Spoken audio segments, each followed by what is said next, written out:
আমরা কারাগারে দেখেছি, একদিন দুই দিন তো না, একটা বছর পর্যন্ত দেখেছি।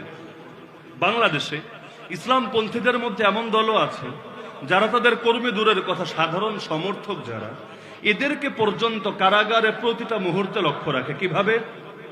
কারাগারেও তাদের চেইন সিস্টেম আছে। প্রতিটা সাথী 15 দিন পর পর তাদের পিসিতে টাকা জমা হয়। পিসি বুঝেন? পিসি মানে হলো প্রিজন ক্যান্টিন। ক্যান্টিনে টাকা জমা হয়, একটা কার্ড দেওয়া থাকে, অ্যানালগ কার্ড, আমাদের ব্যাংকের কার্ডের মতো না। কার্ডে টাকার পরিমাণ লেখা থাকে, কারণ জেলখানার মধ্যে নগদ ক্যাশ চলে না।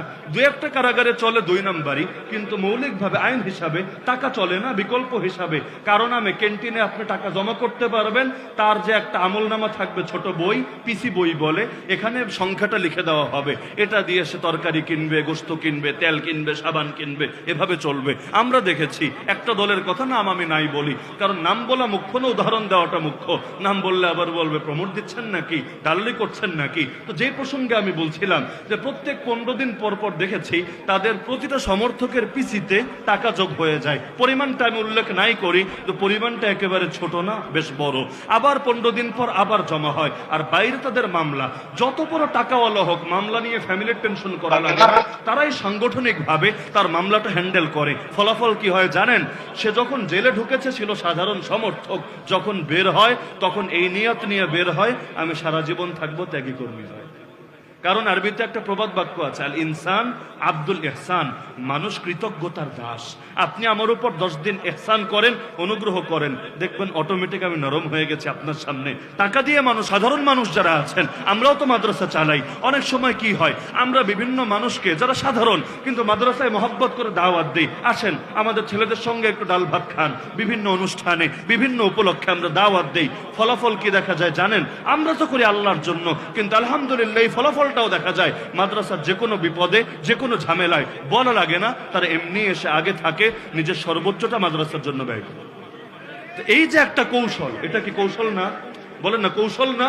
তাহলে সে একজন কর্মী না, সমর্থকের জন্য নিজেকে বিলিয়ে দিচ্ছে, বিনিময়ে সমর্থক বাইরে বের হয়ে তার কর্মীতে পরিণত হচ্ছে। আর আমাদের কওমে অঙ্গনে দুঃখের কথাই বলি, আত্মসমালোচনা হিসাবেই বলি, কর্মী রাখেন, সমর্থক রাখেন, বড় বড় নেতৃবৃন্দ যারা কারাগারে থেকেছে, ইন্ডিভিজুয়াল এক একজনকে গিয়ে জিজ্ঞেস করেন কবে তার পিসি থেকে 1 টাকা যোগ করেছে, তার মামলার জন্য 10,000 টাকা খরচ করেছে, তার ফ্যামিলির প্রতি মাসে গিয়ে নিয়মিত খোঁজখবর রেখেছে।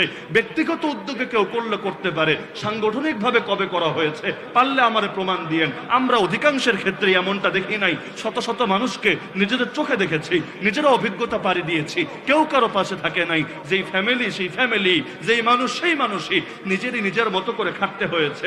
উল্টো যারে আল্লাহ একটু সামর্থ্য দিয়েছে, সে 2-4 জনের খেদমত করার চেষ্টা, কিন্তু সাংগঠনিক ভাবে হয় নাই। যার কারণে ফলাফল দেখেছি, যারা ছিল বের হওয়ার সময় এই কথা বলে বের হয়েছে, আর জিন্দেগি তো আমি এদের সঙ্গে নাই।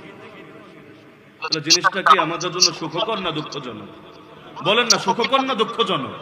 দুটো ইসলামপন্থী দল, কিন্তু এক দলে ঢুকছে সমর্থক হয়ে, কর্মী হওয়ার চেতনা নিয়ে, আরেক দল ঢুকেছে কর্মী হয়ে, কেউ নেতা হয়ে, কিন্তু বের হওয়ার সময় এই হিম্মত করে, আর জিন্দেগিতে আমি নাই, যতই ডাকো আমায় খুঁজে পাবো না কোথাও, আমি আর তোমাদের সঙ্গে আজীবন নাই। তরবিয়ত বদনাম হয়ে গেছে কিনা? তরবিয়ত ধমক দিয়ে হয় না, তরবিয়ত কখনো মায়া দিয়ে, কখনো দয়া দিয়ে, কখনো শাসন করে। আল্লাহ তাআলা আমাদের সবাইকে ইলম, আমল, দাওয়াত থেকে শুরু করে হার লাইনে তরবিয়তকে পরিপূর্ণ করে ঈমানটারে, আমলটারে পাক্কা বানিয়ে কবরে যাওয়ার তৌফিক দান করুন।